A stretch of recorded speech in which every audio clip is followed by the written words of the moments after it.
नामों पर बड़ा गौर किया गया, लेकिन सभी नामों पर गौर करने के बाद हम सब लोग और भारतीय जनता पार्टी की संसदीय बोर्ड इस निष्कर्ष पर पहुंची है कि उपराष्ट्रपति पद के लिए भारतीय जनता पार्टी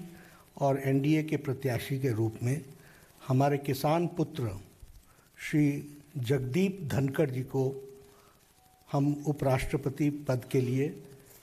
अपना प्रत्याशी के रूप में घोषित करते हैं। हम सब लोग जानते हैं कि जगदीप धनखड़ जी, श्री जगदीप धनखड़ जी ये वेस्ट बंगाल के अभी गवर्नर हैं और लगभग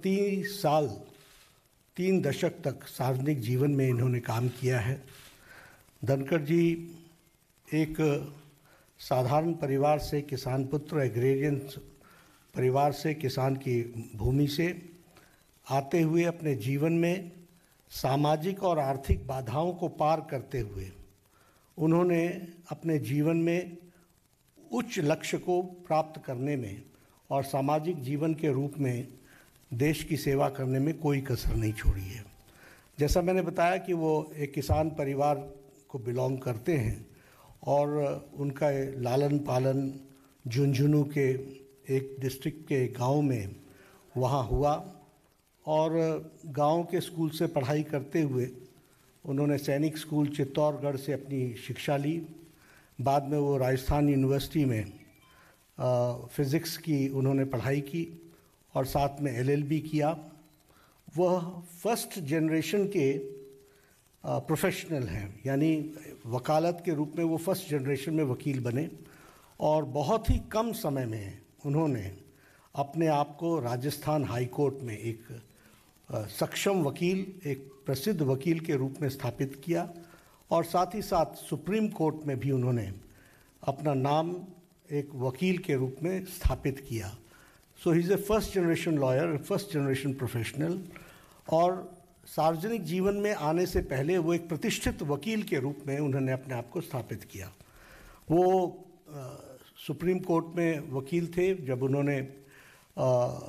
पहली बार लोकसभा 1989 में झुंझुनू से चुनाव लड़ा और वहाँ से वो विजय हासिल की और बाद में वो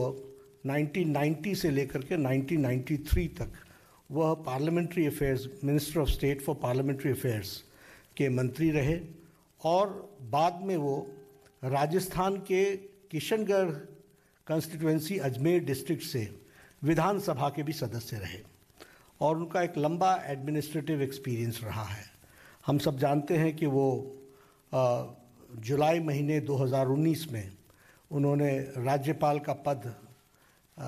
वेस्ट बंगाल में, पश्चिम बंगाल के राज्यपाल के पद को संभाला as governor of West Bengal और हम जानते हैं कि उनकी छवि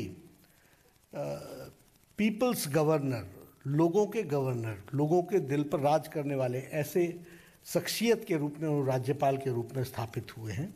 और उन्होंने जिस तरीके से सार्वजनिक जीवन में सेवा की है और लंबे समय तक सेवा की है, इन सारी बातों को ध्यान में रखते हुए भारतीय जनता पार्टी और एनडीए ने ये तय किया कि किसान पुत्र, साधारण परिवार से बढ़ते हुए फर्स्ट जनरेशन के professional, fully equipped as an administrative capacity और जिनका सार्वजनिक जीवन में एक बहुत ही अच्छा योगदान रहा है, ऐसे प्रत्याशी को भारतीय जनता पार्टी और एनडीए अपना उपराष्ट्रपति, वाइस प्रेसिडेंट का प्रत्याशी घोषित करती है और आगे चल करके उनके नॉमिनेशन की तारीख भी तय होगी और फिर चुनाव की दृष्टि से तैयारी होगी।